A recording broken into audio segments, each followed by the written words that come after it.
ETF index mutual funds నేర్చుకుని stock మార్కెట్లో రాణించాలనుకుంటున్నారా? వెంటనే ఈ నెంబర్కి కాల్ చేయండి.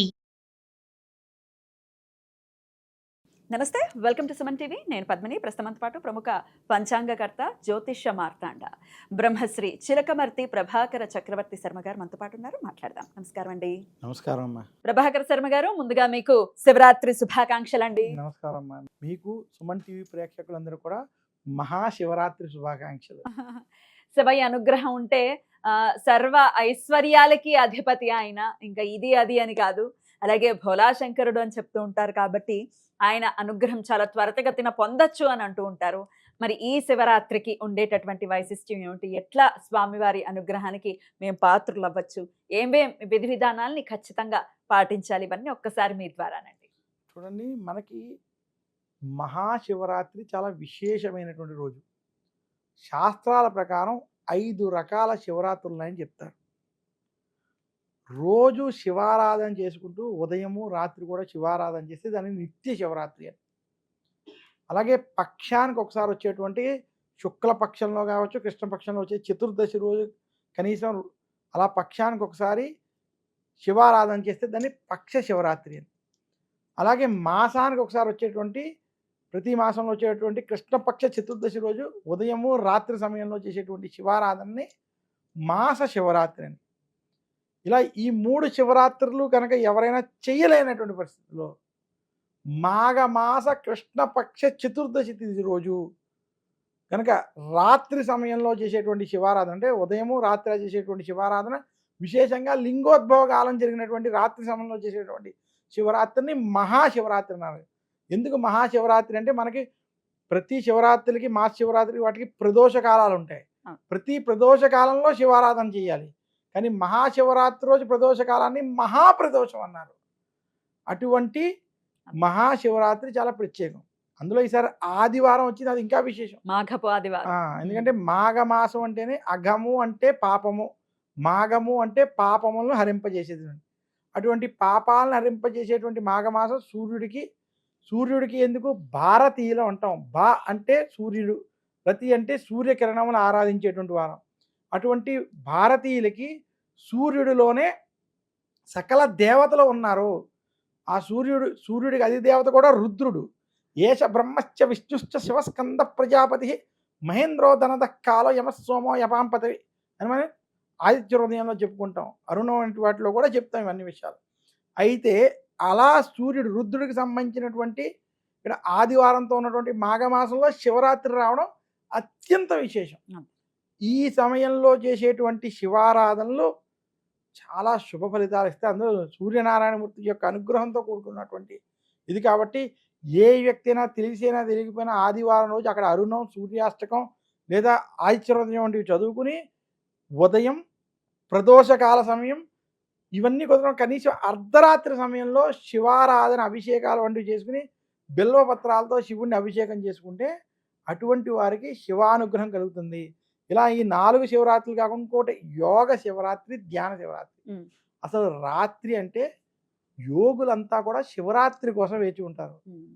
ధ్యానం ఆచరించుకోవడానికి, మోక్షం పొందడానికి ఉత్తమమైన రోజు మనకి మహాశివరాత్రి రోజు.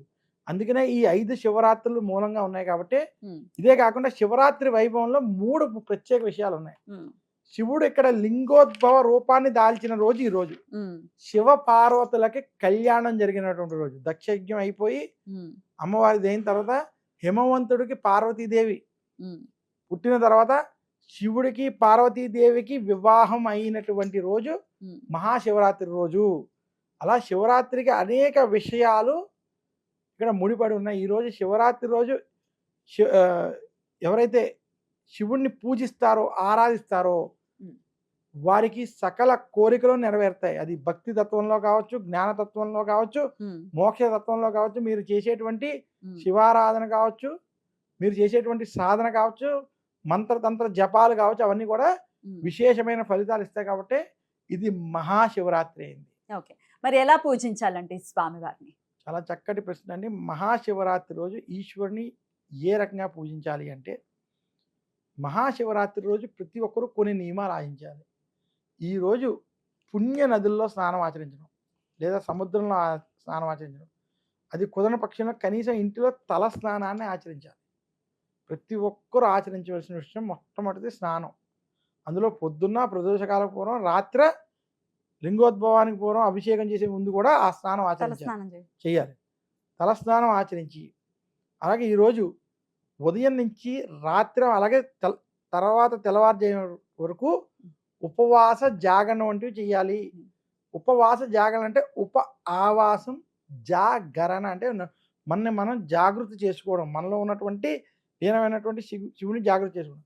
ఈ పనులు చేయాలి తప్ప ఈ పనులు జాగరణ అనే పేరుతో ఆఫీసు పనులు చేసుకోవడం, లేదా సినిమాలు చూడడం, లేదా వేరే ఏవేటికో పాటలు విని నాట్యం వంటివి చేయడం, ఇలాంటి సభలు అనేటువంటి వాటిలో పాల్గొనడం, అటువంటి వాటిని చూడడం, ఇది శివరాత్రి శివ జాగరణ కాదు. అసలు శివరాత్రి అనేది శాంతి కోసం చేసేటువంటి పని. అంటే మన లోపల ఉన్నటువంటి మనశ్శాంతి, ఆ యొక్క చిత్తమునన్నిటినీ కూడా మనలో ఉన్నటువంటి అరిషడ్ వర్గాల్ని ఇది చేసుకుంటూ బుద్ధి ద్వారా మనసుని, పంచ జ్ఞానేంద్రియాలని, పంచ కర్మేంద్రియాలని నియంత్రించుకుని ఆ యొక్క మోక్ష మార్గం కోసం ప్రయత్నం చేసుకునేటువంటి ప్రశాంతత కోసం చేసేది. ఆ ప్రశాంతత లేకుండా చేసేది శివరాత్రి కాదు. ఇది గుర్తుపెట్టుకుని ప్రతి ఒక్కరూ అవకాశం కుదిరితే స్వగృహంలో, అందులోనూ కుడి చేతి బొటకన వేలికి మించకుండా ఉన్నటువంటి శివలింగం. ఆ శివలింగం కూడా ఈ మధ్య చాలా ఉన్నాయి. అందులో నేను మీకు చెప్పగలిగేది, అవకాశం కుదిరితే స్ఫటికలింగం, లేదా నర్మదా నదికి సంబంధించినటువంటి బాణలింగాలు, లేదా మీ కొన్ని తరాలుగా మీ ఇంట్లో ఉన్నటువంటి కొన్ని శివలింగాలు ఏవైతే ఉంటాయో అటువంటి కుడి చేతి బొటకన వేలికి పెంచుకున్నటువంటి శివలింగాన్ని ముందు చందనంతో అభిషేకం చేసి, తర్వాత పంచామృతాలు వాటితో కూడా అభిషేకం చేసి, బిల్వ పత్రాలతో ఇంటిలో లింగోద్భవ కాలంలో, ప్రదోషకాల సమయంలో, లేదా సూర్యోదయ సమయంలో కనుక మీరు పూజిస్తే, ఇలా 3 సందర్భాలు చేస్తే అది నిజమైనటువంటి శివరాత్రి పూజా విధానం.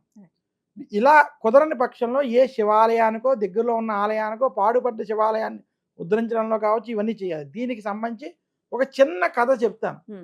కుబేరుడికి సంబంధించిన ఒక కథని మహాశివరాత్రికి సంబంధించినటువంటి శివపురాణం చెప్తారు.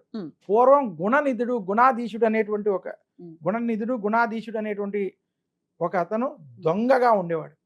అతను అనేక దొంగతనాలు చేస్తూ ఒక రోజు ఆ రాజ్యంలో రాజుగారి దగ్గర దొంగతనం చేయగా అక్కడ భటులందరూ అతన్ని వెంబడించడం, వాళ్ళ నుంచి తప్పించుకోవడానికి అనేక చోట్లకి వెళ్ళి ప్రయత్నం చేసి తప్పించుకోలేక ప్రదోషకాల సమయంలో, ఆ రోజు శివరాత్రి అవడంతో ప్రదోషకాల సమయంలో ఒక పాడుపడ్డ శివాలయంలో దాక్కోవడం. అక్కడ వీళ్ళు నన్ను సంహరించేస్తారని, చంపేస్తారని భయంతో శివానను రక్షించు అని ఉదయం నుంచి ఏమీ తినకుండా ఉండి, సాయంత్రం రాత్రి అంతా కూడా భయంతో ఉపవాస జాగరణలతో ఉండి శివనామస్మరణ చేశాడు. అక్కడ తన యొక్క వస్త్రమును చింపి ఒక ఒత్తి వేసి దీపాన్ని పెట్టి శివా నన్ను కాపాడు కాపాడు కాపాడు అంటూ కూర్చోవడం. అలా ఉదయం అవగానే ఆ రాజభటులకి అక్కడ ఉన్నాడని తెలిసి అతన్ని బయటికి తీసుకొచ్చి వాళ్ళు సంహరించడం. తను తెలియకుండా చేసినటువంటి ఉపవాస జాగరణల ప్రభావం చేత మరుసటి జన్మలో కళింగ దేశానికి రాజుగా పుట్టాడు. కొంతకాలానికి కళింగ దేశానికి రాజుగా పుట్టినటువంటి అతని జాతకం చూసి జ్యోతిష్కులు ఆయన పూర్వజన్మ వృత్తాంతం ఇదని చెప్పగా ఆశ్చర్యపోయినటువంటి ఆ రాజు ఆ సంవత్సరం నుండి తన రాజ్యం మొత్తం కూడా మహాశివరాత్రి రోజు ప్రతి శివాలయంలో ధూపదీప నైవేద్యాలని, అలాగే ప్రతి శివాలయంలో సంవత్సరంలో కూడా అనేక కార్యక్రమాలని చేయడం చేత ఈశ్వరుడు ప్రీతి చెంది అతన్ని కుబేరుడిగా చేసినట్టుగా, అలా కుబేరుడు యొక్క జన్మ వృత్తాంతాన్ని మనకి శివపురాణంలో చెప్తారు. అంటే ఈ కథలో మనం తెలుసుకోవాల్సిన విషయం ఏంటంటే, ఉపవాసం జాగరణ అనేటువంటివి భక్తి శ్రద్ధలతో ఆచరించాలి. భక్తి శ్రద్ధలతో తెలియకుండా ఆచరించినా కూడా ఈశ్వరుడు మనని అనుగ్రహిస్తాడని ఈ కథలో ఉన్న మూలాన్ని పట్టుకోవాలి. ఈ రకంగా ఎవరైతే శివరాత్రిని ఆచరిస్తూ శివపురాణం వంటివి, లింగోద్భవానికి సంబంధించినటువంటి కథలు కావచ్చు, ఈ గుణాధీశుకి సంబంధించినటువంటి కథలు చదువుకున్నా విన్నా కూడా వారికి శివానుగ్రహం కలిగి వారి పాపములు నశిస్తాయని తెలియజేస్తారు. అద్భుతం అండి. చాలా చక్కటి కథ రూపంలో కూడా తెలియజేశారు. కాబట్టి ఖచ్చితంగా ఈ కథని ఆ రోజు విన్నా కూడా శివానుగ్రహం పొందుతాము అని అంటున్నారు. కాబట్టి అలా పొందాలి మన వాళ్ళందరూ కూడా. ఇక నుంచి శివుడి యొక్క అనుగ్రహం చేత వారి సమయం అంతా మారి మంచి సమయం రావాలి, చాలా అదృష్టకరమైనటువంటి సమయం రావాలి, సుఖ సంతోషాలతో మన వాళ్ళు ఉండాలని మనస్ఫూర్తిగా కోరుకుంటూ చాలా చక్కగా తెలియజేశారండి. మరొక్కసారి మీకు మహాశివరాత్రి శుభాకాంక్షలు. నమస్కారం. నమస్కారం.